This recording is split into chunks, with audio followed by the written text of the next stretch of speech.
औज़ुबिल्लाहि मिनश्शैतानिर्रजीम बिस्मिल्लाहिर्रहमानिर्रहीम नहमदुहु व नसल्ली अला रसूलिहिल करीम औज़ुबिल्लाहि मिनश्शैतानिर्रजीम बिस्मिल्लाहिर्रहमानिर्रहीम। जैसा कि आपको मालूम है, आज अल्हम्दुलिल्लाह हम लोग मौजूद हैं मोहम्मद आदम जी मियां नूर वाला मेडिकल सेंटर में, और हमारे पास अल्हम्दुलिल्लाह मौजूद शख्सियत, समाजी कारकुन, समाजी खिदमात में बेशुमार अवार्ड हासिल किए, मशहूर व मारूफ हमारी मलीर की ख़ास तौर पे हम ये समझते हैं कि मौजूद शख्सियत जो तमाम मामलात में हमारे साथ शाना बशाना रहते हैं, और समाजी खिदमात में इनका जो एक मेयार है, वो पैगाम है, और जो वलवला जोश है, जज्बा इनके साथ मैंने अपनी लाइफ में ऐसा बंदा आज तक नहीं देखा। इंतहाई शुक्रगुजार है, ममनून व मशकूर हूं कि उन्होंने अपने कीमती वक्त से टाइम निकाला और हमें टाइम दिया। और हम सबसे पहले तो अवैस भाई आपसे सवाल करेंगे कि ज़माना तालिब इल्म की तरफ से क्या आपने माशाल्लाह जब हुआ तो कब आप ATI के अंदर आए, किस तरीके से आपने अपनी खिदमात अंजाम दी और किस तरीके से आप समाजी खिदमत से आप वाबस्ता हुए? अवैस आप फकीर भाई। औज़ुबिल्लाहि मिनश्शैतानिर्रजीम बिस्मिल्लाहिर्रहमानिर्रहीम। शुक्रिया माजिद। मेरा ताल्लुक अंजुमन तलबा इस्लाम से पहले मुस्लिम स्टूडेंट फेडरेशन से था। अल्लामा इकबाल कॉलेज में हम मुस्लिम स्टूडेंट फेडरेशन का काम कर रहे थे। इसी दौरान हमारे दोस्त महमूद इस्माइल, तारिक निसार, सैयद फखरुल हसन ये मुझसे राब्ते में थे, और इनकी कोशिश ये थी कि मैं अंजुमन तलबा इस्लाम में शामिल हो जाऊं। मैंने काफ़ी अपने तौर पर इनकार किया, लेकिन इनकी तमाम दोस्तों की मोहब्बत में और इन्होंने अंजुमन तलबा इस्लाम के मुतालिक मुझे ब्रीफिंग दी। मैंने फिर अंजुमन तलबा इस्लाम में बाकायदा 1974 में शमूलियत की। उस वक़्त से लेकर, हालांकि अब मैं तालिब इल्म नहीं हूँ, लेकिन अंजुमन तलबा इस्लाम की खिदमत अब तक कर रहे हैं। अंजुमन तलबा इस्लाम के दौरान तहरीक ख़त्म नबुव्वत हुई की तहरीक चली, उसमें भी अपना किरदार अदा किया। अल-मुस्तफ़ा वेलफेयर सोसाइटी के बुनियाद मलीर खोखरापार से पड़ी। आज अल्हम्दुलिल्लाह पूरे पाकिस्तान, पूरे दुनिया के तमाम ममालिक में अल-मुस्तफ़ा वेलफेयर सोसाइटी काम कर रही है। ये अल-मुस्तफ़ा वेलफेयर सोसाइटी मलीर को एजाज़ हासिल है कि इसकी बुनियाद मलीर खोखरापार से पड़ी। हम चंद साथी उनमें, जिसमें हमारे दोस्त उस वक़्त प्रोफेसर एजाज साहब इस इलाके के पहले नाज़िम मुकर्रर हुए थे, उनके साथ मिलकर हमने काम किया। तो करते करते आज अल्हम्दुलिल्लाह मलीर नहीं, पूरे पाकिस्तान, पूरे दुनिया में अल-मुस्तफ़ा वेलफेयर सोसाइटी का काम बआसानी हो रहा है। और अल-मुस्तफ़ा वेलफेयर सोसाइटी हर उस मौके पे बारिश हो, सैलाब हो, ज़लज़ला हो, हर काम में अल-मुस्तफ़ा वेलफेयर सोसाइटी अपना किरदार अदा करती है। खुसूसन मलीर के में अल-मुस्तफ़ा वेलफेयर सोसाइटी ने मुख्तलिफ शोबाजात हैं, जिसमें इंडस्ट्रियल होम है, मैयत गाड़ी है, एम्बुलेंस सर्विस है, क्लिनिक्स हैं, शोबा बैतुल माल है। इसके ज़रिए मलीर में काम कर रहे हैं, और इंशाअल्लाह उम्मीद है कि हम बहुत जल्द इस हॉस्पिटल को ग्राउंड +2 पर बनाने की कोशिश कर रहे हैं। दुआ है कि अल्लाह ताला इसमें हमें कामयाबी अता फरमाए। अच्छा अवैस भाई, एक सवाल आपसे और है हमारा कि आप अल-मुस्तफ़ा मेडिकल सेंटर में जो माशाल्लाह काम चल रहा है, तो हम आपसे ये पूछना चाह रहे हैं कि किस किस प्रोजेक्ट पे हमारा काम चल रहा है इस वक्त? अल-मुस्तफ़ा वेलफेयर सोसाइटी के तहत 1997 में मोहम्मद आदम जी मियां नूर वाला मेडिकल सेंटर का क़याम अमल में आया। हमारे ट्रस्टी इकबाल मेमन साहब की दिन रात की मेहनतों के बाद मोहम्मद आदम जी वालों ने इस अस्पताल का काम शुरू करवाया, और ये इस वक्त आर्जी कंस्ट्रक्शन है। इस पे तकरीबन तमाम मेडिकल सहूलतें मौजूद हैं।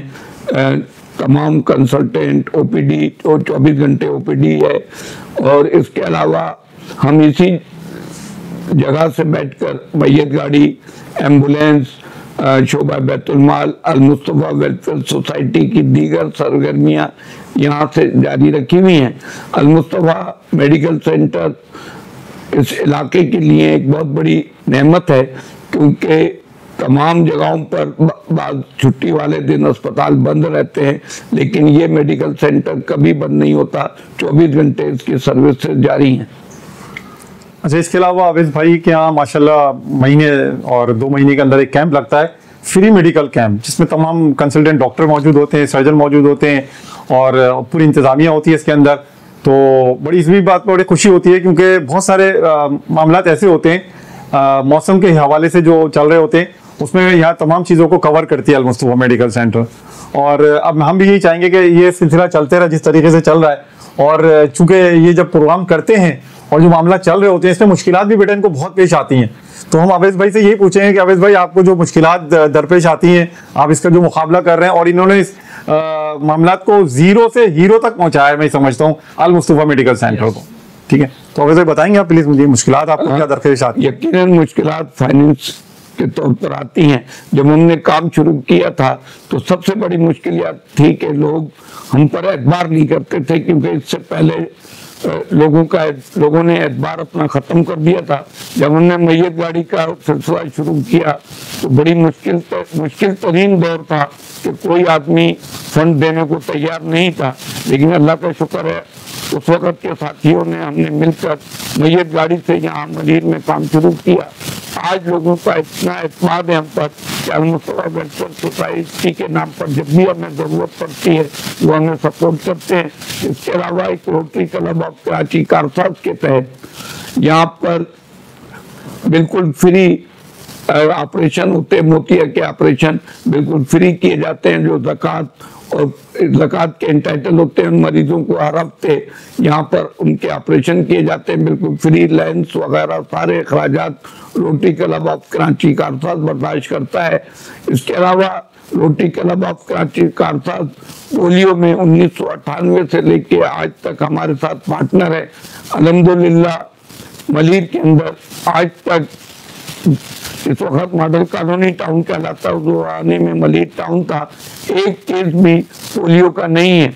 ये rotary club of Karachi Karsaz Al Mustafa welfare society की अनथक मेहनतों का नतीजा है कि पोलियो का केस कोई मलीर में नहीं है और इंशाअल्लाह नहीं होगा।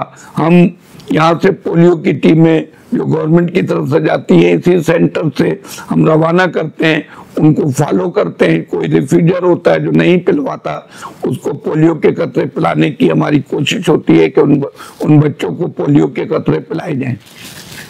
अच्छा अवैस भाई, एक चीज़ और, जैसे माशाल्लाह आप लोग काम कर रहे हैं और तमाम मामला बड़े अच्छे तरीके से आप लोग समेट रहे हैं, और हमें भी इस तमाम चीज़ों को सुनकर भी बड़ी खुशी होती है कि अल्हम्दुलिल्लाह हम अपने मामला को इस अंदाज से हैंडल कर रहे हैं। अब चूंकि पोलियो का भी बहुत बड़ी बात है कि पोलियो के मामला ऐसे होते हैं, आप लोगों को मालूम है इलाके के अंदर बहुत सारे वालिदैन अपने बच्चों को बोलते हैं हमको पोलियो के खतरे नहीं पिलाने हैं। फिर उसको अवैस आफाकी भाई और टीम इंतज़ामिया पूरी, और उसमें असिस्टेंट कमिश्नर साहब, SHO साहब, दूसरे इंतज़ामिया इन्वॉल्व होती है और उनको मतलब वो करती है, उनको यकीन दहानी कराती है कि इससे कोई नुकसान नहीं है भाई और इससे फ़ायदा है। जब उसको अच्छी तरीके से ब्रीफ किया जाता है वालिदैन को, तो अल्हम्दुलिल्लाह वो पीते हैं, बच्चों को पिलाते हैं अपने खतरों, और उस तरीके से इसको आगे बढ़ाते हैं। अच्छा अवैस भाई, इसके अलावा हम आपसे पूछना चाह रहे हैं, अभी एक स्कूलों के अंदर जो है पोलियो वालों को एक जिम्मेदारी दी गई है कुछ बच्चों को खतरे पिलाने की, तो अभी हमारे पास ये आया है क्या ये मामला? जी हाँ, 13 तारीख से पोलियो के कतरे, 13 अक्टूबर से पोलियो के कतरे पिलाए जाएंगे और उसी तरीके से तमाम टीमें सरगर्म में अमल होंगी, इलाकों के अंदर पोलियो के कतरे पिलाएंगी। हम एक मॉनिटरिंग टीम तश्कील देते हैं, जो बच्चे पोलियो पीने से रह जाते हैं या जिनके वालिदैन इनकार कर देते हैं, फर्स्ट ट्राई हमारी ये होती है कि हम अपने तरीके से समझाएं। अगर नहीं समझते फिर गवर्नमेंट के लोग यानी पुलिस, असिस्टेंट कमिश्नर इन्वॉल्व होते हैं, वो पोलियो के कतरे पिलवाते हैं। और सबसे अहम बात यह कि यहाँ पर आप दुखी इंसानियत की खिदमत के लिए, सबसे अहम बात ये माशाल्लाह लिसानियत, कौमियत, अज़बियत, तमाम चीज़ों से बालातर होकर अवैस भाई ये काम कर रहे हैं। और ये समझने के बस ये काम है ना कि दुखी इंसानियत की खिदमत में भरपूर किरदार अदा कर रहे हैं। और हम भी इंशाल्लाह मलीर के जो भी दोस्त मेरी आवाज़ सुन रहे हैं, मैं उनको भी पैगाम पहुँचाऊँगा कि आप लोग अवैस भाई से राब्ते में रहें, और उसके अलावा जो हमारे medical camp, free medical camp लगते हैं, उससे भी मुस्तफीज़ हो। और वो जैसे अभी अवैस भाई ने बताया कि आंखें बड़ी नेमत है, अल्लाह ताला की एक बहुत बड़ी नेमत है आंखें, और अल्हम्दुलिल्लाह इसका हमेशा कैंप भी लगते रहते हैं हमारे, और फ्री ऑफ कॉस्ट उसके ऑपरेशंस होते हैं, उनको लेंसेज डाले जाते हैं और दूसरी तमाम अद्वियात भी उनको प्रोवाइड की जाती हैं। तो जिन दोस्तों को, अहबाबों को ऐसे मामलात हों दरपेश, वो अवैस भाई से कांटेक्ट में रहें, अल मुस्तफा से ज़्यादा अपने ताल्लुक़ को मजबूत करें कि हम इस तमाम चीज़ों पर काबू पा लें इंशाअल्लाह ताला। तो अवेश भाई आपका बहुत बहुत शुक्रिया इस मामले में, आपने हमारे तमाम मामलात को खुश उसलूबी से हल किया।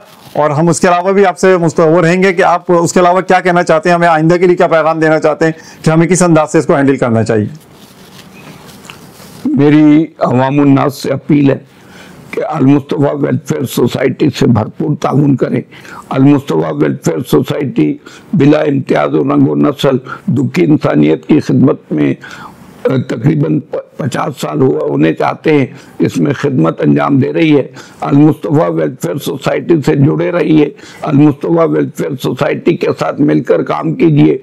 अल-मुस्तफा वेलफेयर सोसाइटी में आपके कर्ब जवार में जो मरीज आंखों के मर्ज में मुब्तला है उसको अल-मुस्तफा वेलफेयर सोसाइटी में रेफर कीजिए।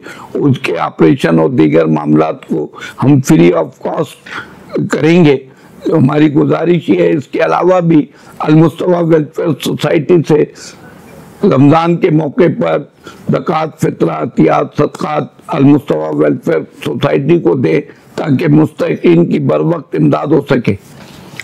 बहुत शुक्रिया अवेश भाई, आपने इतना कीमती वक्त हमें दिया। हम इंतहाई ममनून और मशकूर हैं अवेश आफाकी भाई के और सगीर अंजुम भाई माशाल्लाह जो हमारे एक टीम को लेके चल रहे हैं, खासतौर पर मीडिया के हवाले से, हम उनके भी ममनून और मशकूर हैं। बहुत शुक्रिया अवेश आफाकी भाई, बहुत शुक्रिया सगीर अंजुम भाई। अस्सलाम वालेकुम।